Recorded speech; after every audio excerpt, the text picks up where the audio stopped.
C is a very big legend artist, ಅದ್ರ ಬಗ್ಗೆ ಒಂದು ಮಾತು ಡೌಟೇ ಇಲ್ಲ. ಆರ್ಟಿಸ್ಟ್ ವೈಸ್ ಅಂತ ನೋಡ್ತಾ ಹೋದ್ರೆ ನಾನು ಅವ್ರ ಅಭಿಮಾನಿ ಕೂಡ. But when it comes to language, ಯಾವುದೇ ಮನುಷ್ಯ ಆಗಲಿ ಯಾವುದೇ ಒಂದು ವ್ಯಕ್ತಿ ಆಗಲಿ, ಭಾಷೆ ಅಂತ ಬಂದರೆ ಪ್ರೀತಿ ಯಾವಾಗಲೂ ಜಾಸ್ತಿ ಇದ್ದೇ ಇರುತ್ತೆ. ಈಗ ನೀವು ಕಮಲ್ ಹಾಸನ್ನು ಅಥವಾ ಭಾಷೆ ಅಂತ ನೀವು ತೂಕ ಮಾಡಿದ್ರೆ ನಾನು ಭಾಷೆನೇ ಚೂಸ್ ಮಾಡೋದು. ಸಿನಿಮಾ ಪ್ರಮೋಷನ್ಗೆ ಬಂದಿದ್ದಾರೆ, ಪ್ರಮೋಷನ್ ಮಾಡಬೇಕಿತ್ತು, ಹೋಗಬೇಕಿತ್ತು. ಅದು ಬಿಟ್ಟು ನಮ್ಮ ಕನ್ನಡ ಭಾಷೆ ಬಗ್ಗೆ ಮಾತಾಡಿದ್ದು ತಪ್ಪು. ಆ್ಯಂಡ್ ಆ ತಪ್ಪನ್ನ ಅವರು ಅಂದರೆ, ಯಾಕಂದರೆ ನಮ್ಮಲ್ಲಿ ಇಲ್ಲೆಲ್ಲರೂ ಇನ್ಕ್ಲೂಡಿಂಗ್ ನಮ್ಮ ಚೇಂಬರಿಂದ ಆಗಲಿ ಎಲ್ಲ ಕಡೆಯಿಂದ ಆಗಲಿ ಮಾತುಗಳು ಹೋಯ್ತು, ಎಲ್ಲ ಥರ ಏನೋ ಪ್ರೊಟೆಸ್ಟ್ ಕೂಡ ಮಾಡಿದ್ರು.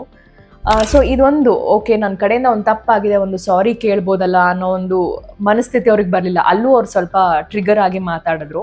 I think being such an very good artist, ಒಂದು ಭಾಷೆ ಅಂತ ಬಂದಾಗ ಅವರು ಅದನ್ನು ಪ್ರೀತಿಸಿ ಹೇಳ್ಬೋದಿತ್ತು.